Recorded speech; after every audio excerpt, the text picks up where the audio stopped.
I see the clickbait worked. I'm not lying much, I don't think. So, the galaxy is a dumpster fire.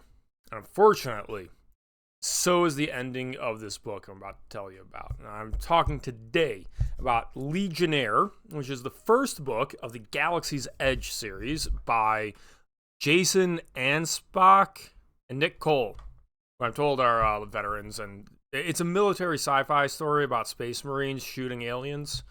Okay? How much do I really need to tell you about this? Now, how about I let them tell you? The galaxy is a dumpster fire, a hot, stinking dumpster fire, and most days I don't know if the Legionnaires are putting out the flames or fanning them into an inferno. A hostile force ambushes Victory Company during a reconnaissance force deep inside enemy territory. Stranded behind enemy lines, the sergeant must lead a band of survivors against merciless insurgents on a deadly alien world somewhere along the galaxy's edge. With no room for error, the Republic's elite fighting force must struggle to survive under siege while waiting on a rescue that might never come. When you think you're surrounded, the Legion, you've just made your last mistake. Why am I comparing that to Star Wars? That sounds incredibly bog standard sci-fi. And that's because I've started the second book already. Because this is a good series. I like it. I'm in for it. I hope I'm in for all 18 books. That's a lot of books. But book one, interesting study. It has an intentionally simple plot, which the entire time I was reading it, which for the record, they get ambushed. Mid-core rebellion terrorists blow up their ship and they're stranded. And the aliens, the Kublars that they're supposed to be friends with, backstab them, and their home base gets blown up. And oh man, we're stranded on an alien planet that wants to kill us. Fighting ensues, action back and forth. KTF, soldier, KTF. It's in a lot of ways, it's very just standard, enjoyable Space Marine combat stuff. If you've read Starship Troopers or Storm or Armor or whatever, you want more, you won't be disappointed. You can tell that these guys thoroughly understand military, although at times that's kind of to the detriment, because they talk a lot about basically pretty boring stuff just to try and make you have a low burning hatred of the military industrial complex behind them. And that is what they try to do is use that to make you hate the face of the antagonist, which isn't someone on the other side. It's their incompetent leadership because, the main character is a sergeant. That's an enlisted guy. He's not an officer. He's not brought in. He's not a political appointee. And they definitely have an antagonism between the people out there trying to serve the interests of the Republic, which is just not explained what the Republic is, or how big they are, or why humans seem to be in charge, or what. It's just like Star Wars logic, okay? And book one doesn't do much that I would compare to Star Wars. Book two is desperately trying to one-up Han Solo and Chewbacca. And I will do its own review for Galaxy's Outlaws after that because I got them as a combo deal on Audible, and you should check it out. Let me just interrupt here to say that the voice acting in both of these books is top-notch. This is actually very enjoyable stuff.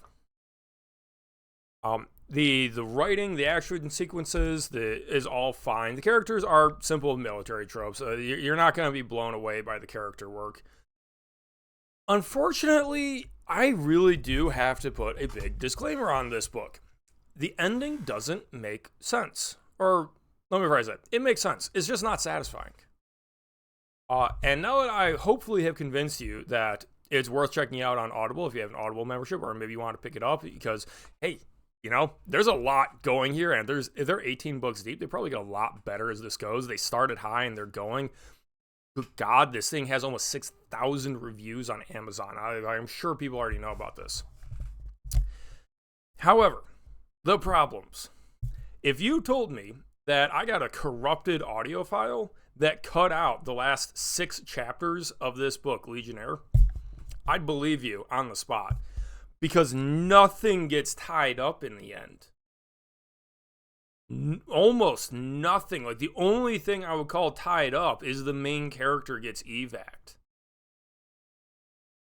And I thought that because it was a 2-book combo, it would just be a direct follow-up, and you'd get the continuation of the story. You'd find out Why were the rebels there? How did they blow up a starship? Is there ever a comeuppance for the political appointee? What were those scientists doing there? How close was the Mercutio? Why did they get it in a matter of hours? They got a response from the jump ship from the capital ship. How important is Kublar? Is someone funding? Where is the funding coming from? Was anything going to be explained? Boom. No, they get evac book over. If you didn't figure out spoilers, the book one has a simple plot. You get into it. You don't, before you even get an explanation, it opens with, the military guys get ambushed, and you just get treated to a no context ambush, and the lack of context actually is fine here, because, well, they don't know either. Why are they being attacked? Who's attacking them? How big is the force? What, is this ancient tank actually stocked with ammunition, et cetera, et cetera. Put you in the clash between incompetent leadership and people on the ground needing to make decisions, etc. It's fine that it opens like that. And then it just clearly turns into, we're in deeper shit than ever thought possible. Oh, we're not getting actual communications. The leadership is driving us down an even dirtier hole. And that's all fine. That's fine. Honestly, it was fine until the end. When it just ends.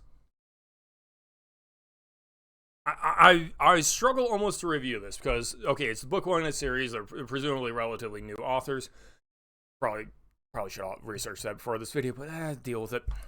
I expect them to get. You don't expect everything to be good. You expect them to improve. They're gonna get feedback. They're gonna find their stride eventually, and they're definitely experimenting. Book 2 is significantly different.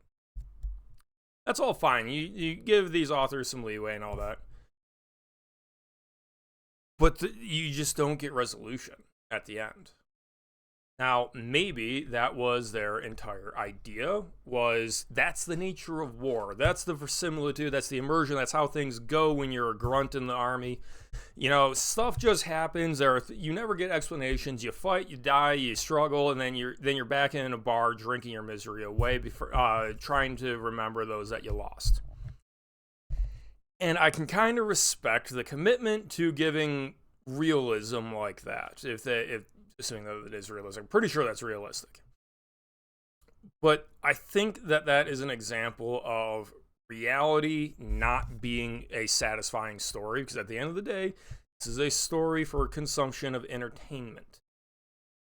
And I, the reader, wanted to continue the story and get answers, and I'm a little peeved that book 2 is apparently like a decade later with different characters.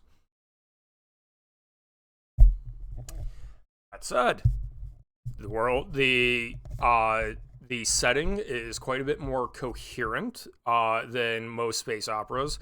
The consequences and capabilities of characters are clear and obvious. There's no magic flying around. It is just military-industrial complex of super soldiers killing aliens, and that's fun. Okay? So, hopefully by Friday, actually, this should be coming up on Monday because I'm recording it 10 minutes before I upload it. I will have the second book done. I only have a couple hours left in the audiobook, and I will give an updated opinion. So you can see literally in the same week if anything changes or if I'm just going to start going, I'm a Galaxy's Edge fanboy. I don't know about that. But I'm coming up on this is a short review because reviews do terrible on YouTube. I hope the clickbait worked. So I'll be wrapping this up, but I want to remind you, viewer, that I do have a monthly book club. I skipped the live stream of Wuthering Heights because it proved not popular. So, it's back to tyranny. I am choosing the books. I'm not letting other people have input.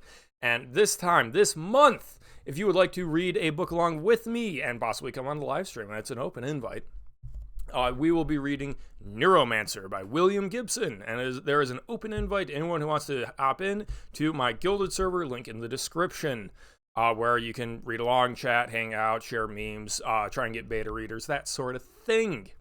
And thank you very much for watching. I now have an advertisement. Yes. I have my own science fiction. I do need you to follow the link in the description. And I need you to hit the like button. Do it. You know you want to.